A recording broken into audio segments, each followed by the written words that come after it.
বাংলা বলছি চ্যানেলটি সাবস্ক্রাইব করুন এবং সমস্ত অনুষ্ঠানের আপডেট পেতে বেল আইকনটি অন করুন। নমস্কার, বাংলা বলছি চ্যানেলে আপনাদের স্বাগত। ফের শিরোনামে দিলীপ ঘোষ।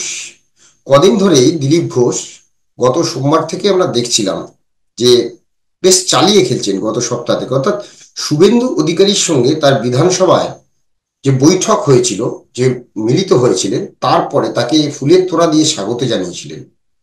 এখন এইখানটাতে দুটো, এই যে ফুলের তোড়া দেওয়া, একদিকে দিল্লিতে সুকান্ত মজুমদারকে ফুলের তোড়া দিয়েছিলেন শুভেন্দু অধিকারী, সেটা কি বিদায়, অর্থাৎ রাজ্য সভাপতি পদে কি বিদায়? আবার বিধানসভায় দিলীপ ঘোষকে ডেকে শুভেন্দু অধিকারী যে ফুলের তোড়া দিয়ে স্বাগত জানালেন, তার মধ্যে দিয়ে কি বার্তা গেল?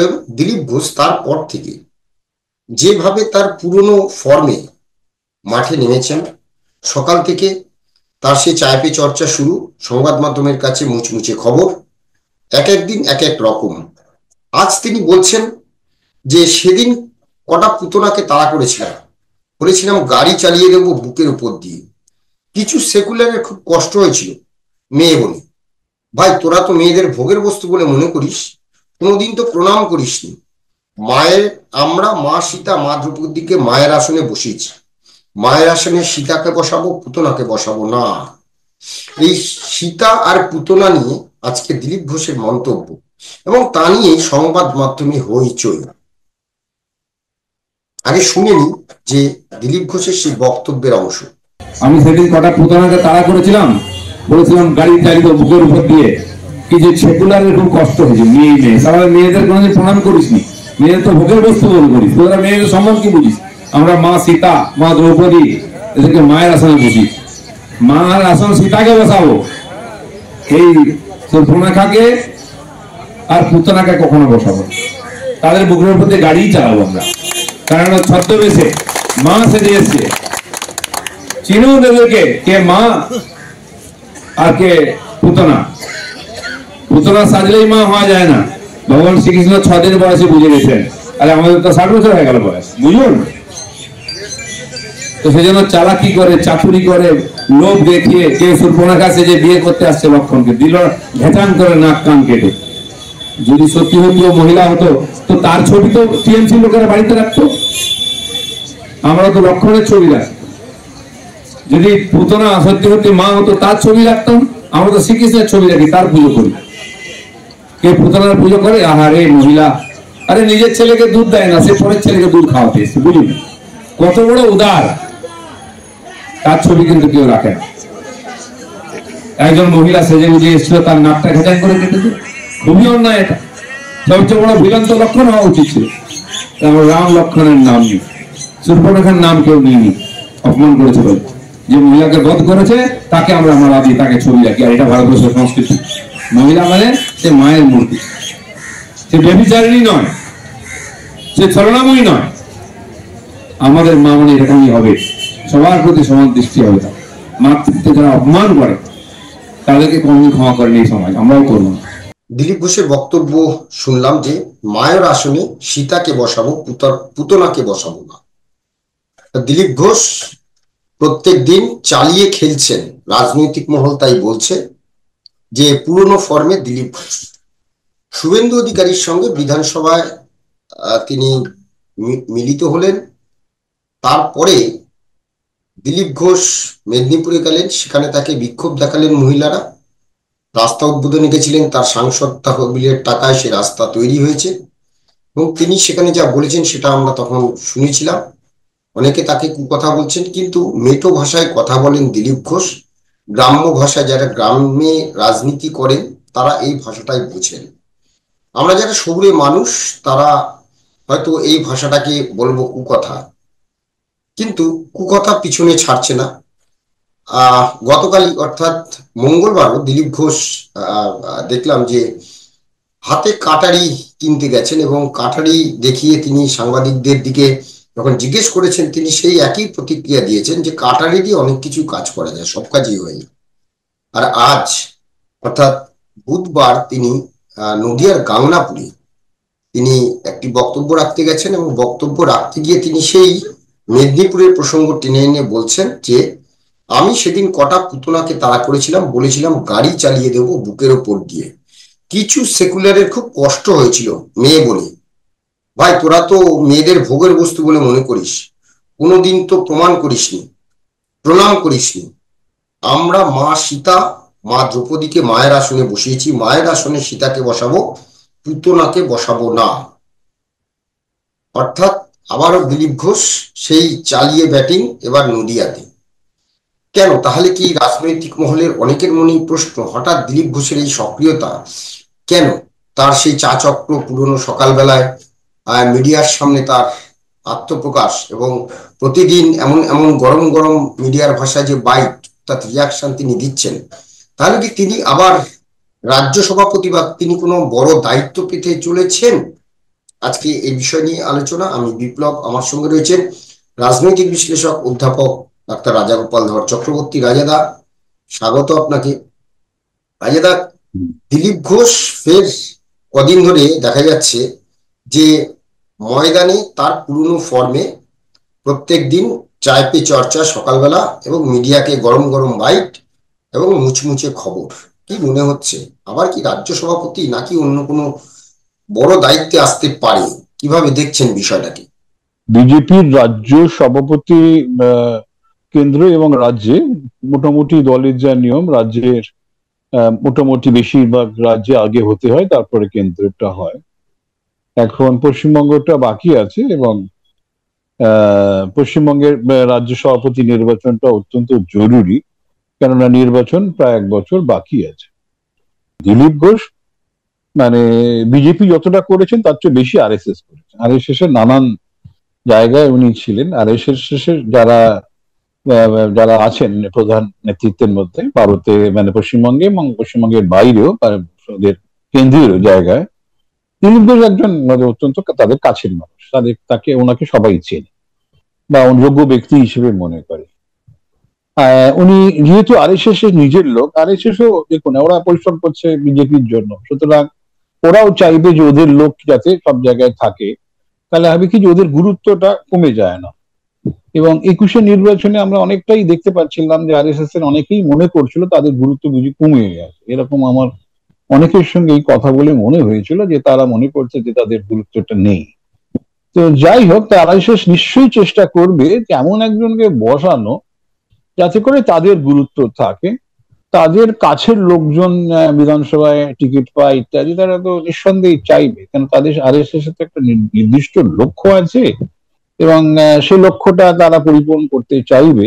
বাইরের লোক দিয়ে অনেক সময় ধরুন একেবারে প্রেসিডেন্ট হয়ে গেলে, প্রেসিডেন্ট হওয়ার আগে হ্যাঁ হ্যাঁ যা হ্যাঁ বলছেন তাই করবো, হ্যাঁ কিন্তু হয়ে গেলে তখন অনেক সময় তাকে নিয়ন্ত্রণ করা যায় না, বুঝলেন না? এটা তো সবাই জানে, বুঝেছেন? এর আগে দেখুন যে আমরা 21-এর নির্বাচনের সময় দেখছিলাম যারা ছিল চাবিকাঠি, যারা নাড়াচ্ছিল, ছিল, তারা কেন্দ্রের সঙ্গে ভালো তারা একটা ব্যবস্থাপনা করেছিল। আরএসএস, লোকাল আরএসএস কে বাদ দিয়েই আরএসএস এর অনেক পরিচিত মানুষ আছেন যাদেরকে আমি চিনি, তারা নিজেরা দুঃখ প্রকাশ করছে, বলতে আমাদের হয়তো সেভাবে আমাদের কথা ভাবে না, ওদের সঙ্গে যোগাযোগ কেউ রাখে না, তারা অনেকে বলেছিলেন নানান জায়গায়। এখন এইবার তারা দিলীপ বাবুকে বলছে আপনি উঠে পড়ে লেগুন, দাটা কিনে নিন। এখন দা কিনেছে মানে এটা কি মানুষ বলার জন্য? দাটা একটা প্রতীকী, দাটা দেখিয়ে দুনিয়া, বুঝেছেন? এবং উনি জানেন কি করে ব্যবহার করতে হয় শব্দগুলোকে। দা কিনে বুঝিয়ে দিচ্ছেন তুমি যেভাবে নেবে। দাটা হয়তো আগে আমাদের ছোটবেলায়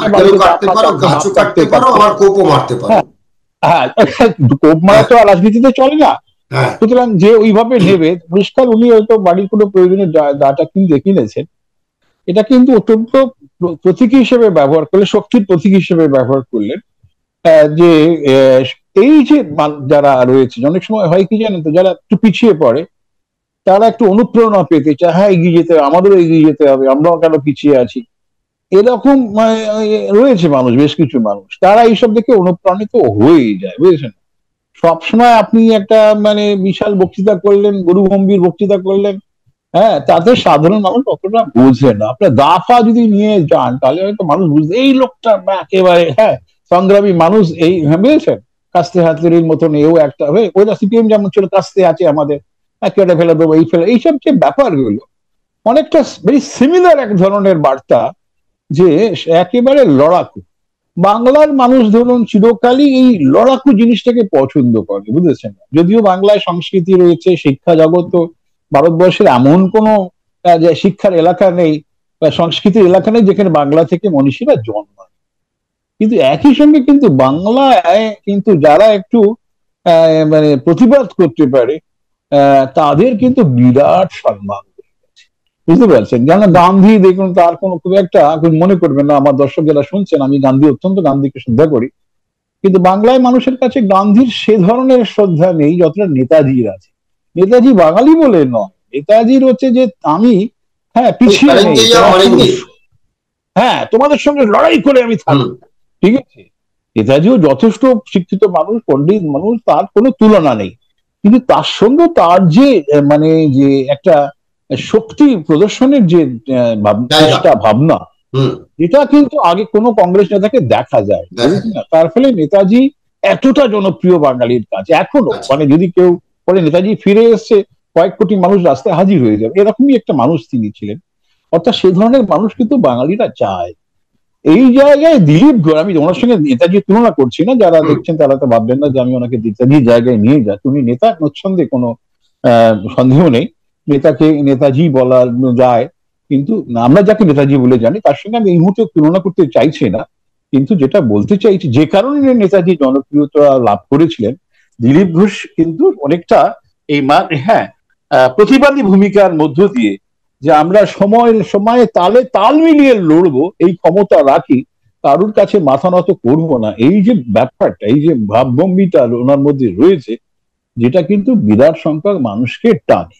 এবং আমার ধারণা হচ্ছে যে বিজেপি আগামী নির্বাচনে কিন্তু এই চুপচাপ নির্বাচনী বক্তৃতা দিয়েই যাবে না। ওরা জানে যে যারা শাসনে আছে তারা মরিয়া, কেন তারা মরিয়া, 3টে টার্ম তাদের হয়ে গেছে, একটা বিরাট জোরে অ্যান্টি ইনকামবেন্সি বার্তা চলছে, বুঝেছেন?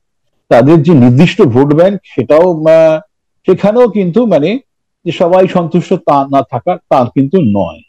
কিন্তু বিজেপি এটাই ভাবছে যে 30% যদি আমাকে ভোট নাইও দেয়, সংখ্যাগুরুকে যদি ঐক্যবদ্ধ করা যায়, সেই চেষ্টাটা একদিকে শুভেন্দু, আর একদিকে এখন নতুন এসে গেছেন দিলীপ বাবু, তার পুরনো মেজাজে, মানে হচ্ছে যে একেবারে 70%-এর একটা বড় অংশ যদি আমার আসে, মানে বিজেপির লক্ষ্য ক্রমত 5-6% ভোট বাড়ানো, এই 5-6% ভোটটা যদি তারা জানে যে সংখ্যালঘুরা দেবে না কেউ, তাদের এটা মোটামুটি বুঝে গেছে নির্বাচনের ভাবধারাগুলোকে থেকে লক্ষ্য করে, ভোটিং অ্যানালিসিস থেকে বোঝা গেছে। তো এখন তারা মনে করছে এখান থেকে যদি বাড়ানো যায়, নরমে হবে না, তাই গরমে, বুঝেছেন, গরমে যদি 5% নিয়ে আসা যায়, বাংলাদেশের যা ঘটে গেছে বা ঘটছে, বা আগামী দিনে আরো কি ঘটবে কে জানে, সেখান থেকে কিন্তু হিন্দু মনে একটা বিরাট আশঙ্কা, আচ্ছা, সেটাকেও কিন্তু কাজে লাগাবার চেষ্টা। তাই দিলীপ বাবুটা দা কিনে বুঝিয়ে দিলেন যে উনি একটা, বুঝেছেন, লড়াই করার মানুষ, এবং লড়াইয়ে নেতৃত্ব দিতে উনি প্রস্তুত। এবং যাটা যখন কিনেছেন, যারা ওনাকে বলেছে তুমি দাঁড়িয়ে যাও, তারা নিশ্চয়ই যথেষ্ট তারা বুঝিয়েছেন যে তাদের সমর্থন আছে। সুতরাং যে উনি যে সভাপতি পদে যে খুব পিছিয়ে থাকবেন এই মুহূর্তে নয়, যেটা খবর পাই নানান সূত্র থেকে, শুভেন্দুবাবু এলপি হিসেবেই থাকতে যেহেতু ভালোবাসছেন এবং থাকবেন, তাহলে মনে হয় দিলীপ ঘোষের সভাপতি হওয়াটা খালি সময়ের অপেক্ষা। একদম, এখন আমরা সেদিকে নজর রাখবো যে দিলীপ ঘোষ যতদিন না বঙ্গ বিজেপির সভাপতি কে, এই যে একটা কিউরিওসিটি মানুষের মধ্যে রয়েছে যে কে হতে চলেছে বঙ্গ বিজেপির সভাপতি, যতদিন না এই নামটা প্রকাশ্যে না আসছে, ততদিন দিলীপ ঘোষ আর কত চালিয়ে ব্যাক করেন রাজনীতির ময়দানে, আমরা সেদিকেই নজর রাখবো। ধন্যবাদ রাজাদা, ধন্যবাদ আপনাদের, সবাই ভালো থাকবেন, নমস্কার।